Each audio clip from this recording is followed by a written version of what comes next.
Building a startup from scratch is tough.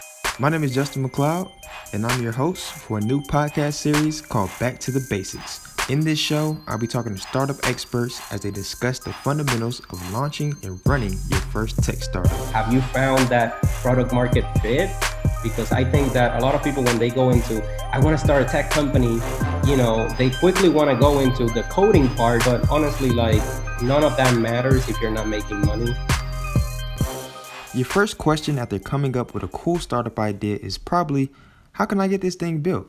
And if you're a non-technical person, this could be your first roadblock.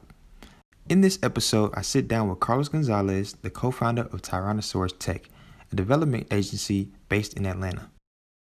Carlos and I will share tips on transforming your ideas into clickable prototypes, how to find your CTO, and best practices when outsourcing your development work. Enjoy the show. Um, so, I mean, just to tell you a little bit more about myself, I have a very entrepreneurial background. I would say like my first business, I was like in sixth grade, where I was actually, selling things at school and getting my toes wet there. And so it's always been a passion of mine. But then, after high school, I moved here, to Georgia from Puerto Rico. And so, here I had to kind of reinvent myself. At the same time, I was out of high school. So, I wanted to pursue, whatever was going to be my professional career. I started early on pursuing audio engineering. And so I went pretty far down that rabbit hole, went to Art Institute to study audio engineering. Um, I didn't, finish it for some, personal reasons, but I ended up getting a internship on a local studio. And so like, that's how I basically finished my education there. I started working with first assisting artists and sessions and engineers to eventually become one of the staff engineers at the studio. And that's where I actually got to work with people like, Future and those guys when he was coming up. So, but in that around that time, I would say that was maybe 9 years ago. Um, I wasn't seeing music as the thing that was going to pay the bills for me or that was going to give me like the type of lifestyle I was looking for. And so at that point, my entrepreneurial self, being always passionate about technology, I would say around 2007, the iPhone came out, I got it. And then a year later, they came up with the App Store. And so I started to get all of these ideas, and this was different because before I was thinking of brick and mortar businesses, but now I was thinking about digital businesses. And so, I started to come up with app ideas. I would put together, business plans, and I would go out seek investors. And the question that they always would ask me first is, who's your technical co-founder? So like, I didn't have one. And so like, I got discouraged a few times, tried it a few times with a different ideas, and I would always get that. And if not, they wanted to see some traction, but, I had a very good idea, but I didn't have the know-how, for building it. And so at that point, that mixed together with, kind of realizing that maybe music wasn't going to be my full-time thing. I basically told myself, I'm going to teach myself how to code so that I can build this, apps that I'm so, I have all of these ideas for. So that's how I started my journey. And so while I was engineering, I was learning how to code. I would say like 2 years in, learning on my own, I was like, man, I need, I'm ready now to make the transition. So I was looking for an intermediary step. And that's when I found the first, code bootcamp ever in Atlanta, which was Tech Talent South. So like the first cohort ever, You know, I got in touch with them and, you know, basically told them I was interested. And when they decided to do the first one, you know, I jumped right in and did it. And so like that was, you know, on October of, I can't remember the year, to, and then I graduated December. And by January, I had my first job as a developer, and that was with Career Builder. So I worked with Career Builder, you know, for almost a year. Then went out into the tech scene here in Atlanta and worked with a few different startups. You know, in that process, you know, I got to work on proof of concepts for AT&T, for Harman and Kardon. And so like I was, you know, networking a ton at that time, you know, meeting a lot of people and building a lot of cool stuff. So that didn't pay much, you know, because that was kind of passion. So I needed to go back to the 9 to 5, you know, if I wanted to save up for starting my own company. And so I started working with an e-commerce automation company. And was with them for a few years. And then after that, I got to work shortly with David Cummings in one of the startups he was, you know, trying to launch at the time. And so in working with David Cummings and being right next to him and seeing how he goes about like, you know, customer discovery, bringing people in the room and having, you know, very intentional conversation, I was like, man, like, I want to go back and start this. And so everything came around full circle when the founder of Tech Talent South was looking to sell his share of the business. And I was looking to start my own business. And so that's how Tyrannosaurus Tech came about. So basically worked about 5 years as a developer before starting Tyrannosaurus Tech. And I've been in business with Tyrannosaurus Tech for the past 3.5 years. So yeah, that's pretty long-winded story, but you know, I just wanted you all to know a little bit more about my background. No, that's an awesome story. I didn't know your relationship with David Cummings and working with his start. What startup was it, by the way? So at the time it was called what it was called Work Great, and then that evolved into like Data Vibe, I think, and then it evolved, or Lead Time, and then Data Vibe, and then it became like I guess Atlanta Venture Studio. Yeah, yeah, man. I know he's been working on a lot of different ideas, and now Right. it's like a whole studio model now. But that's cool, man. I mean, it's great to hear, what I'm saying, like your full story and your journey, and how you even got involved in the technology. So I Yeah. know one of the things that you mentioned where you know, you had an idea, you really wanted to get it off the ground, but you really couldn't find, a technical co-founder, and that's what a lot of first time founders kind of struggle with is just like, especially if you're non-technical, is finding that CTO, like that person to kind of sell that idea to like, hey, like this is my idea. I want you to be on board. So what would you tell, I guess, the first time founders, when they're, looking for a technical co-founder? Yeah. So I think that there's a lot of ways to go about, you know, getting a technical co-founder.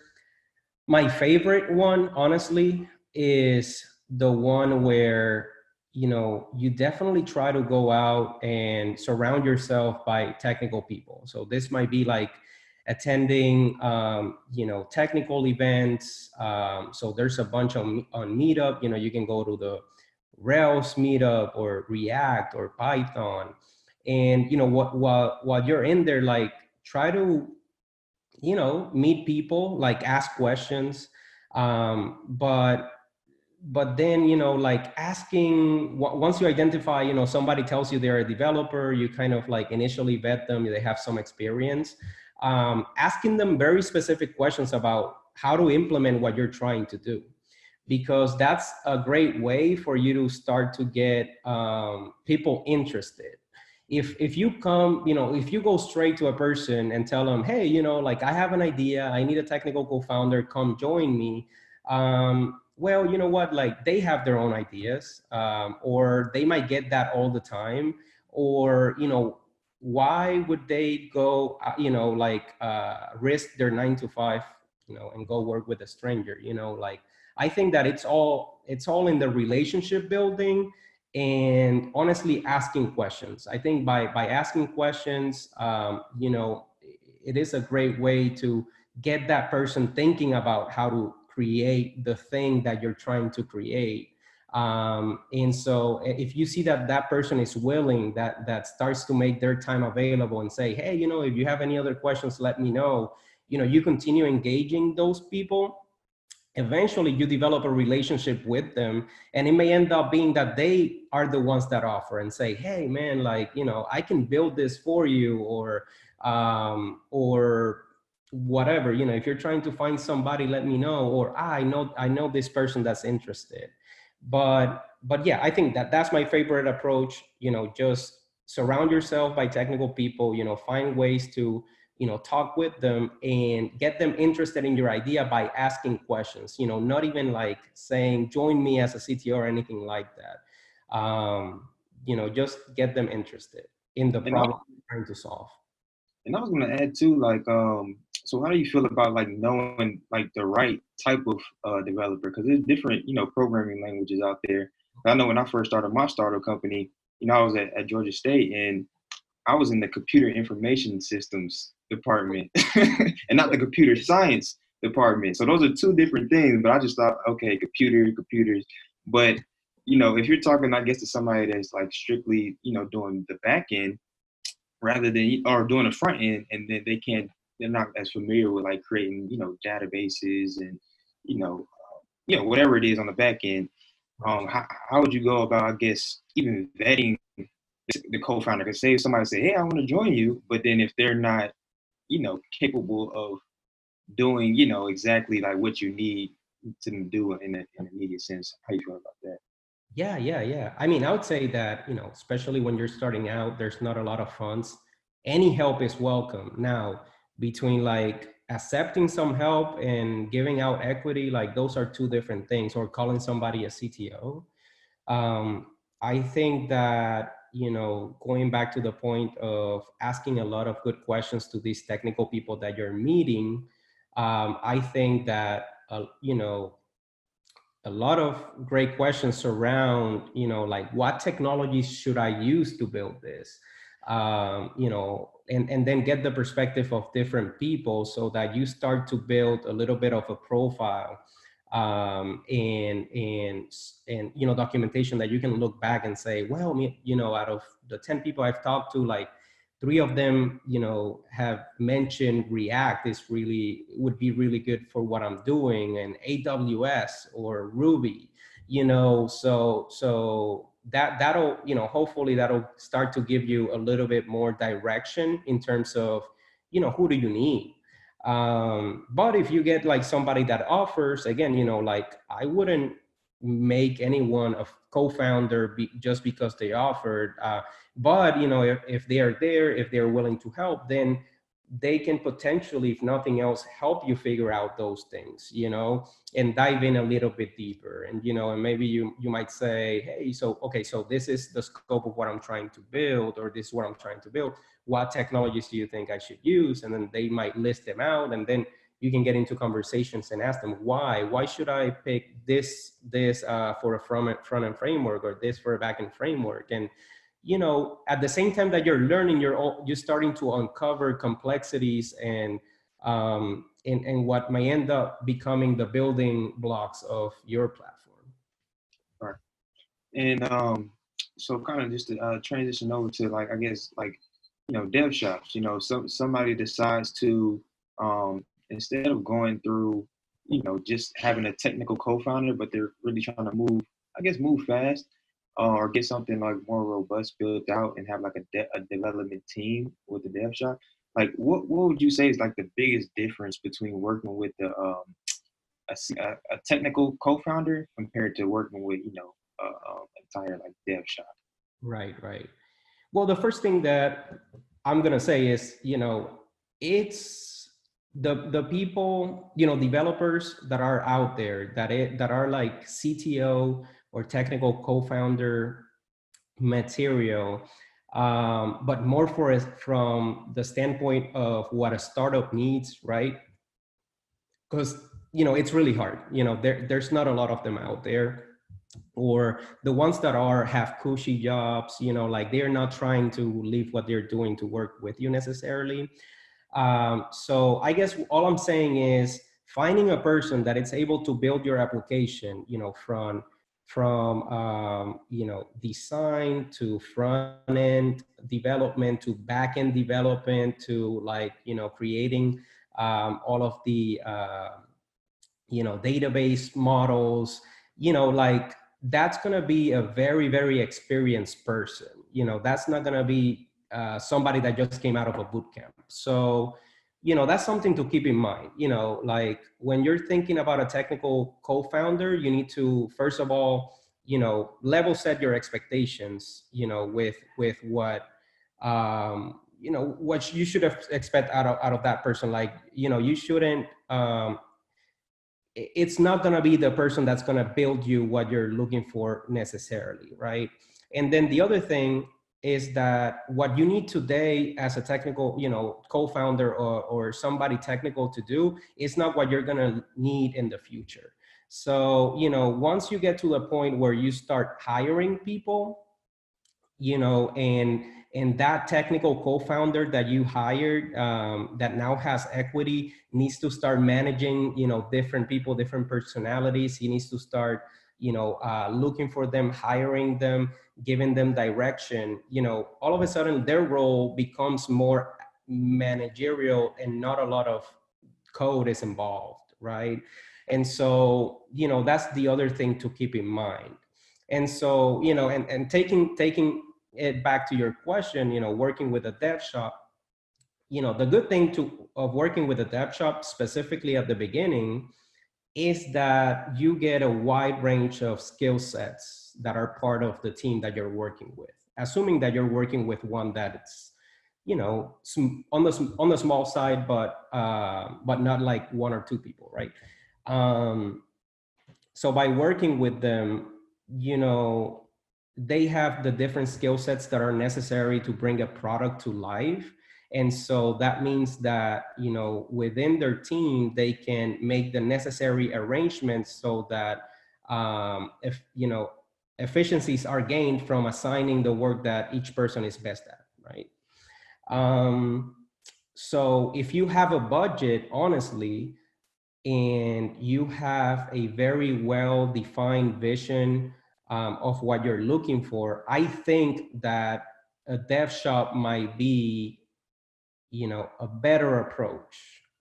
If nothing else, in helping you, like, figure out what the entire scope of your vision is, then whittling that down to an MVP, and then potentially executing on it, right? Because again, even though you're gonna have to pay for it, you get what you pay for, and and it's gonna be much better than, in most cases, than working with this one person that may or may not be able to do all of these different things. So another thing that I'm going to add on the CTO bucket, I think that it's very important to, if you are, like very committed to getting a technical co-founder or CTO, is finding somebody that is resourceful. So if they cannot do it, they know people that can, like whether it is friends, or people that work for them. You want that person that that it's going to get it done, and that is the most important quality, in my opinion, for a CTO, especially early stage. And I was gonna add just well, not add, but just kind of continue the conversation on just getting, like you said, being having a very clear vision of before you even reach out to a dev shop. I remember when before we even my first startup company, we had a team of like junior developers, but it got to the point where they didn't know the next step. So we had to essentially compile everything and get everything together, like very, very, very, very specific before we even reached out to like, outsource work. So the question is, how prepared do you need to be as a founder, with, you have the vision for the business and how you want it to work, but like as far as like detailing things out all the way to like something that's very granular with your the technical aspect of it. How prepared do you need to be before reaching out to a development team? Yeah. I think that, you should be as prepared as you can. That said, like even reaching out to specifically dev shops, because like dev shops, like their job is, to develop software. And so they talk to a lot of leads. And so like it happens in my day to day. Like I talk to 90 people before I get, like the one client, right? Maybe that's, a little bit excessive, but it takes for me to talk to a lot of people before I get like a new client for a dev shop. And so like for all of the other ones I talk to, like if it doesn't work out for one reason or another, at least I ended up, pointing them in the right direction, so that they can begin to define the scope of what they're trying to build. But so again, I wouldn't say like you necessarily need to be super prepared before you reach out. You can reach out, as early as you want, and if nothing else, tell them what you have, and then they'll tell you, hey, that's awesome, but we need like this other list of things before we can help you further. Or they might say, hey, we offer this discovery session, that can help you, define better your scope and what you're trying to go after, or that MVP. And so that might be helpful at the time. But, but of course, again, I would say definitely be as prepared as possible. You don't need to necessarily break things down into specific features or think through, the technicalities of building it or anything like that. I think, the most important thing that you can do as a non-technical founder, is, define your product from the customer perspective and how it is going to help the customer, and then bring that to the technical people so that they can help you create a plan for how to build it and a scope for it. And and yes, to piggyback on the scope of it. So not me personally, but just me just running different programs and stuff like that. I've heard kind of like some nightmare stories and working with some dev shops in regards to just like pricing or then the expectations not being met. In regards to the price for something and compared to what they were delivered.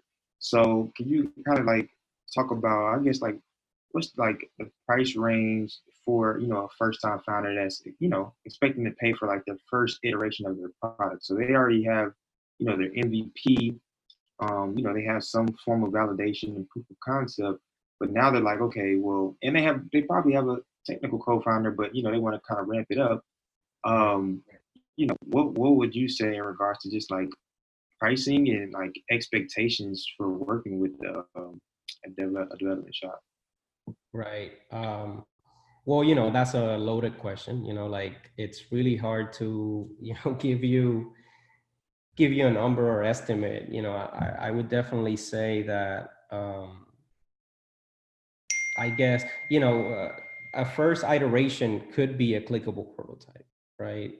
So, maybe that was the proof of concept. I don't know, but a clickable prototype is what I would recommend anyone, to do in the beginning, because with a clickable prototype, you can actually demonstrate what your product does without it functioning, but at least you get to click through the different screens, and if you put it in somebody's hands, like they can kind of feel the experience of it and the utility of it.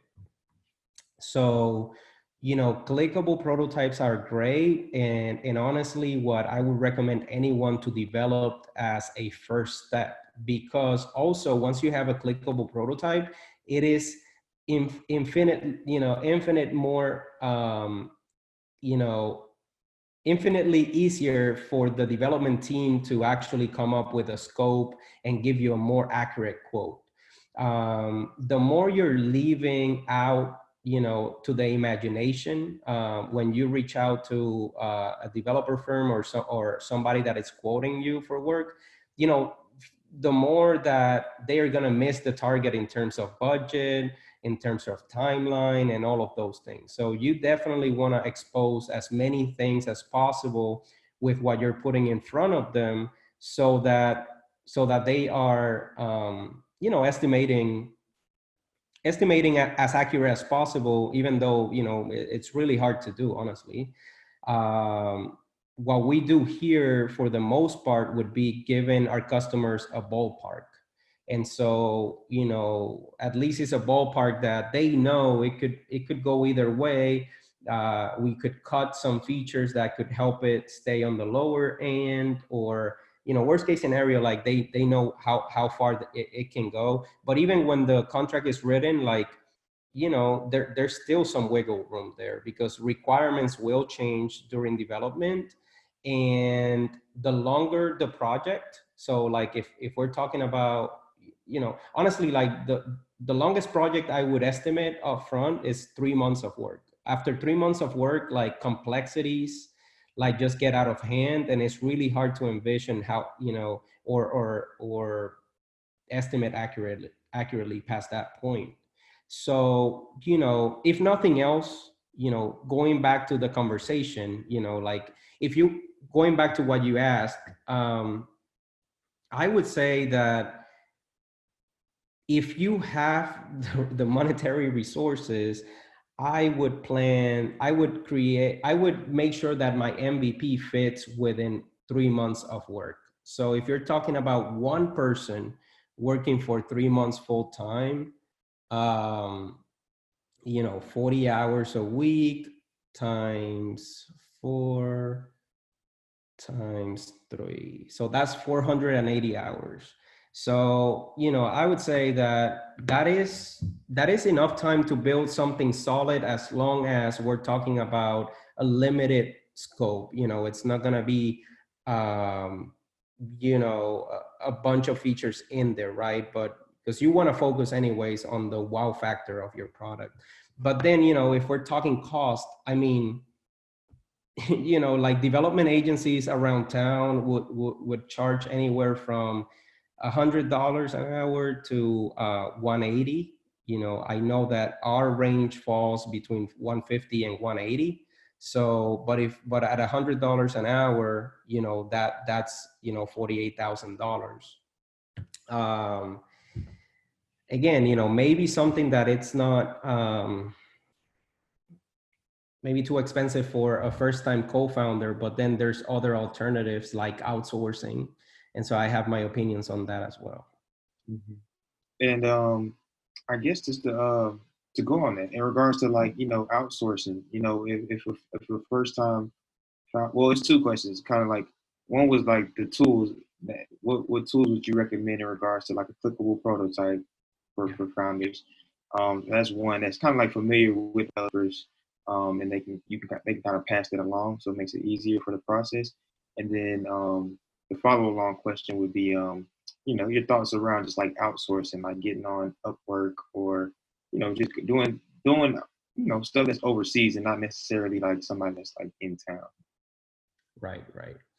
Well, in terms of tools for the clickable prototype, there's Envision is the one that I use, or we use here. There is Figma, there is Marvel app, and there's a few others. And to be honest, like, I would recommend, before you get a technical co-founder, start working with a UI UX designer and work on that clickable prototype.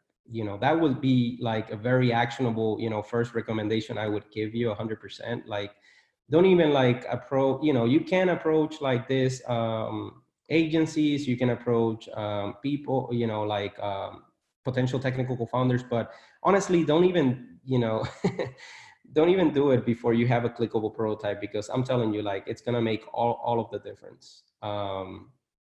And even if you show that to a potential technical co-founder and they see that you've put in that much work, like they're going to be excited about working with you, because they know that you have skin in the game. But it would also help you raise funds potentially. You show potential investors, and if you bring it to an agency, like an agency is going to be able to give you a much more accurate quote. So that's one actionable thing. When it comes to outsourcing development, I would say, oh man, like a lot of thoughts around that. Like, it's mixed feelings, right? Like we've actually, a lot of our customers, throughout the years, are people that are coming to us with code bases that are a mess because they developed them, overseas. Others have actually have great experiences, but the main issue is that when you're working overseas, there's a language barrier, and then there's also like a time zone, difference. So if you're working with people in India or in Asia, like you're gonna have to, your 12 p.m. is gonna be like their 12 a.m. So you need to kind of stay up till the a.m. so that you can coordinate with them. And then if they didn't understand something correctly, then you told them, because of language barrier, what ends up happening is that they work all of that day on that feature and then send it to your way, in the morning or whenever they're done. And now it is all wrong. And so like there's a lot of back and forth. And what ends up happening there is that maybe they're like $20 an hour, but they end up putting so much, hours in getting something fixed, or even like understanding what you're trying to get them to develop, that, you may end up spending, you may still end up spending a lot of money. So if you're planning to work with an outsource, development resource, I would recommend definitely put together that clickable prototype first. Once you have that, work locally with somebody technical that can help you create a scope of work for that project, a more technical scope of work. And then, once you have that, if you can get with a project manager, somebody that can help you even get, more granular about like the tasks that may be involved. And after you have all of that, then approach, an overseas job, because at that point, I think that, you're going to have the project so well defined, hopefully, that it's going to be hard for them to mess up. But guess what? They're still going to mess up. So, it is what it is. It's really hard to collaborate with them. I think to make it a little bit easier, you might want to choose to select a dev shop in Latin America. So like we actually use some development shops that are partners, and they are in Colombia, some in Argentina. And so there are some, really good teams in Latin America. And the good thing is that they are in the same time zone. I think that depending on who it is, you're going to still have like the language barrier potentially, but at least, it's somebody that you can work with on the same time zone. I've tried Upwork, honestly, but I haven't had much success. Of course, I'm an agency, so, my requirements are a little bit different. I've tried TopTal. I haven't tried their people, but I've been involved in their process. I think that they make it a little bit easier to identify somebody, but the rate is still going to be a little bit on the high side. Yeah, I would say in terms of choosing a dev agency that it's outside of the States, the best case scenario is somebody from here recommends you to them. You know, like you find somebody local that has had success working with some overseas or, you know, onshore dev shop, and then you get them to give you their information or put you in touch with them, and that would basically that would be the best case scenario, honestly. No, that was great advice. And kind of just add on that as well, just like, how do you feel about some dev shops or even CTOs and co-founders working for, sweat equity? So essentially, they're helping you build out. They'll probably cut the cost in regards to, like, say, from 48,000 to, hey, it's 20,000, but we will take this percentage of equity. How do you feel about some of those, shops, and should founders kind of stray away from those type of shops that are looking to take equity, and then vice versa for CTO? What does that relationship look like if a co-founder was coming on for, like, sweat equity? Yeah, I would say that you know, if you're able to manage to create a situation like that, especially with a dev shop that is willing to um, build something for you in exchange for equity, I think that that's rare, to be honest. Like, honestly, even looking at, we've talked to a lot of people that have brought that to us, but honestly, like, it never makes financial sense. Because at the end of the day, 99% of startup fail. You know, it is what it is. We cannot, you know, pick the winners. If we could, then we would be, like, you know, investing or doing something else. So, you know, a lot of, but, you know, there could be the potential that a dev shop, you know, sees potential on what you're doing, believes in you as a co-founder, and maybe has some guys that are sitting on the bench, you know, that are not being staffed, and so, like, they can offer them to you. So yeah, I mean, if that happens, I would say, like, you know, something that I've learned, particularly with this venture, is that, man, it's really important to have a lawyer on your corner. And so if you don't know one, like, I would encourage you to start developing a relationship with a lawyer, because they are infinitely helpful when it comes to, you know, getting things down in paper, but also, like, even as you're having those conversations, like, they can help you, they can guide you, you know, through that, you know, so that you can start to do the initial due diligence and get things in place that then they can draft into an actual agreement. um, Man, I would strongly recommend that. I think that it not only protects you, but it also shows the other end, you know, that being a technical co-founder or a company, that you are serious. You know, like, if you have to ink something, you know, in writing, and this was put together by a lawyer, like, people just take things that much more seriously.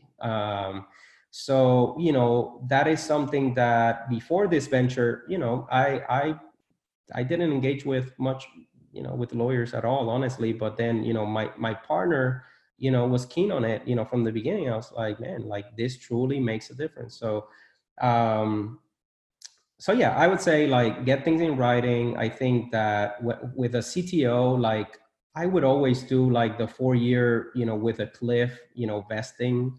So, and maybe you can shorten that term, you know, if it's a really strong person. But basically, what that looks like is, you know, you negotiate a percentage of the company for that CTO. Let's say it's, you know, 20%. And so, and then once you negotiate that 20%, basically you would create an agreement where they are going to vest that 20% over 4 years. But there is a cliff at the, you know, till the end of the first year. So if they drop off before the end of the first year, they don't get any equity. If they stay with you all the way through the end of the first year, then at that point they earn 5%. And then from that point on, every month they start earning, you know, like the, now you have 15%, they have 15% left to vest over another 3 years. So they're going to start earning that every month for as long as they're with the company. And then if for some reason things don't work out and they leave, you would essentially, if you worked an agreement with a lawyer, there's going to be a clause there that you can buy their shares back, and you can do that at any time whenever you want to. So yeah, that's what I would say. And then with the dev shop, like, again, you'll need to see like what are the motivations of this dev shop to do this. Like, to be honest, like, dev shop margins are slim as is. Like, developer salaries are very high. You need to offer them a bunch of perks so that they stay with you. The offices need to be on point. You got to pay health insurance. Like, there is a lot of overhead. Like, you got the project manager that you're not necessarily billing for her time. You got account managers, you got salespeople, like, it just adds up, right? So, like, I would say, we, for example, to give you a more concrete example, like, after everything is said and done, even at those high rates that I mentioned earlier, like, what we end up bringing home, ends up being more of a 15% average, in terms of net income, which, if you do your research, like, that's, I would say, like, anything above 10%, it's kind of on the healthy side, right? But still, it's really low. So, like, if at the end of the day, what I'm bringing home, net income for the business, it's 15%, that's basically the wiggle room that I have to play with. So if I'm gonna, pay, the development of some startup that I really like, you can start to see how, all of a sudden, the business may end up with no income, depending on the intensity at which they're helping or contributing. So, yeah. That's good. I think that was excellent. I don't think that we haven't got to the the in-depth part about lawyers and the vesting process, but I think you explained it like perfectly. But I guess a couple more questions that I have, and I'll open it up for if anybody else has any questions. So when should a founder go from configuring? So we had a lesson lab a couple weeks ago or last week with Morgan, and he runs Polar Notion Dev Shop, and he talked about how configuring versus customized. So configuring basically whatever's out there that's already available and kind of like piecing things together.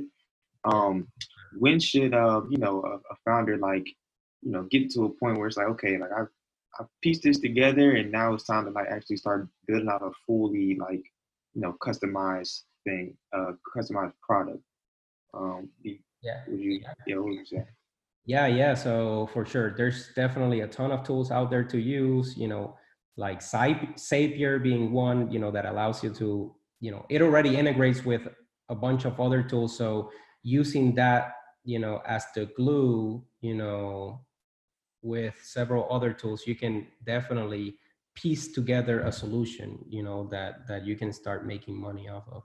I would say that, traction, man. Like, once you have some traction, so that could look, that depends, right? If you're going after customer, like consumers, maybe you want to aim for a higher number of customers before you start investing.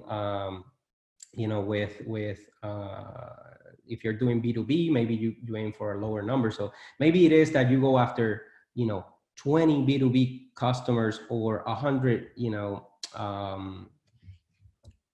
consumer customers before you start to actually invest. And I think that even having that traction is going to help you raise money if you need to raise money. So yeah, if you can start making money with a Frankenstein put together system, like, man, like, the more power to you. That's what you should be doing. And honestly, like, there are ways in which you can even build applications without code. So, like, one example is Bubble, bubble.io, I think, or IS. that's basically a visual editor for building web applications. So you could even like, legit, yourself, or, because it's more of a visual builder, you can even leverage more junior people to help you out build a product in that tool. And then whatever shortcomings, I'm sure you can, again, integrate with other systems to make up for it. But I think that would be a very, very, very solid approach to start with. And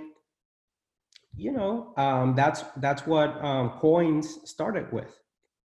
So coins, excuse me, their first few years, their platform was built on Bubble. So and you've seen all of the noise that Christian has been able to make. So it doesn't take away from whatever you're trying to do. I think that it's more about like the utility of what you're building. Is it something that's helping? Have you found that product market fit? Those are the more important questions to answer, because I think that a lot of people, when they go into, I want to start a tech company, they quickly want to go into the coding part, because I mean, like, if I have a tech company, like it must have some tech behind it, and if it's custom, it's, awesome, and this and that. But honestly, like, none of that matters if you're not making money. You need to pay your bills, you need to pay for a growing team. There's a lot of things that you need to prioritize. So yeah, getting some traction, making some money. I think that's when it's time to do something more robust. Yeah. Well, that's awesome, man. I think that like I said, hey, and so I guess some of the suggestions that you said again was to, of course, start working on a clickable prototype, and you also said start working with a UX UI designer and a Yeah. product manager. Those are some of the suggestions you had. Yeah. I think that,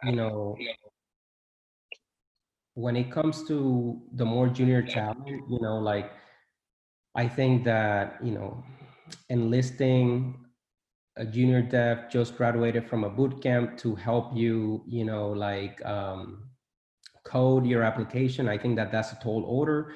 That said, I think that, there's a lot of UI UXers coming out of those, boot camps, product managers as well. They are trying to build their portfolio. And honestly, it's all about like their design skills at this point, because you're going to be giving them a lot of guidance in terms of, what you want, and they are going to apply the user experience and design capabilities that they have. And so coming up with a clickable prototype like this is definitely a lot more doable for them than creating a full-blown application would be for a more junior person. So, I think that that's a great way to start and begin conversations for sure. Thank you for listening to this episode of Back to the Basics, powered by Surthrive. Be sure to subscribe, follow, and share this show with your fellow first-time founders. You can find this episode along with resources and tools discussed at squareoneschool.com/content. For our next episode, we sit down with Jermaine Brown, a founder who bootstrapped his startup to an $11 million company without raising any outside capital. See you soon.